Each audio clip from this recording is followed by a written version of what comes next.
Out there on the ocean floor, there are undersea cables running around the world for hundreds of thousands of miles. And these cables are becoming more and more important for general populations to communicate with each other, but also for governments to transmit very secret information.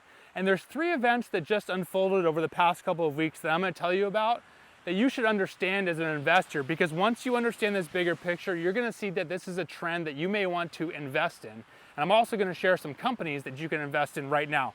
But first, it's important to understand that 99% of all internet traffic that goes from one continent to another goes through these fiber optic cables that are laid across the ocean floor. And they're laid across every ocean floor: the Pacific, the Atlantic, the Indian Ocean, even across lakes, and they go from every country you can possibly think of. All over Africa, to South America, to North America, to Asia, to Europe, to Japan, to Australia. They go everywhere. So the first story that you need to know about is a ship called the Yipeng, the Yipeng 3 actually, and it left from a Russian port on its way to Egypt. But on its way, it mistakenly dropped an anchor and drug it for 100 miles. And this anchor conveniently ripped up two undersea cables. The first cable was between Sweden and Lithuania, and the second cable was between Finland and Germany.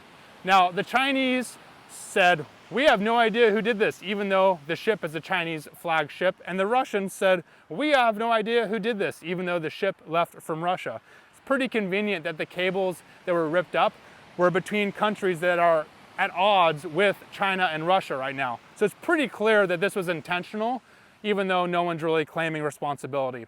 This is not the first time it's happened. In fact, Russia got caught a couple years ago doing the same thing, cutting up one of these cables, and the US has even been caught with, but the US didn't cut a cable, they actually put a submarine down on the ocean floor and intercepted a cable in order to get the information that was being transmitted across those lines. Super high tech, super clandestine, and pretty impressive actually. But the point is, all these countries around the world are messing with these cables because they want to get information from their enemies, but they also want to prevent specific things from happening.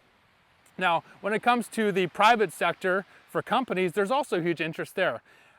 Another story is that Facebook just announced they're investing $10 billion to create their own undersea cable network that goes around the world. Facebook is responsible for a lot of internet traffic. In fact, as a company, they rank number 2 in the world when it comes to how much data goes through internet pipelines. It's from people posting pictures and cat GIFs and whatnot. The third important story for you to know about is a project that Google is undertaking right now with the US government and Australia. They're laying a cable from Darwin, which is a city on the north coast of Australia, all the way to Christmas Island. Now, Christmas Island is an Australian island, but it's out in the Indian Ocean. It's a tiny island with like 2,000 people on it. But the reason why they're laying this cable down there is because the US and Australia wants strategic communications through this area of the world, and the US has been laying down these cables all over the Pacific and into the Indian Ocean. About 2 years ago, Australia laid a cable from Australia to Oman, and on the way there, they spliced off the cable to go to Diego Garcia, which is kind of a top secret military base that the US operates so they can get their assets easily into the Middle East, but also retreat onto this island that's in the middle of the Indian Ocean. So it's pretty clear that this trend is going to continue for quite some time, and Facebook, Oracle, Meta, Microsoft, Amazon, all have spent billions of dollars on not only leasing these undersea cables from other companies, but also laying down their own cables. The US government also spent $9 billion last year in cloud computing alone in 2023, and they don't really disclose how much they're spending on undersea cables because most of these undersea cables are top secret. It's highly likely that it's just as much, if not more, than they're spending on the cloud computing tech contracts that they have with these major tech players. So let's jump into companies real quick. The first company is Prysmian, which is an Italian company. They're publicly traded. You can look them up yourself. They actually manufacture the cables themselves. Another company is NextDC. They're out of Australia. And then there's a bunch of other smaller companies. NEC is another one that you can invest in.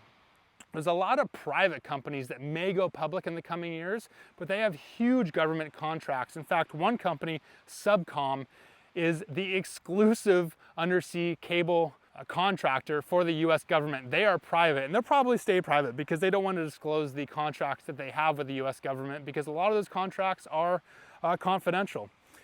All right, that was a lot of information, but the point is that undersea cables are here to stay. There are a lot of companies manufacturing the cables, laying them down, doing maintenance on them, doing the surveying for them, manufacturing the ships to put the cable down, and they're all in very high demand right now. So if you want to invest in an industry that's growing and has government contracts well into the future, undersea cables should be on your radar. And if you don't like that, look at this sunset.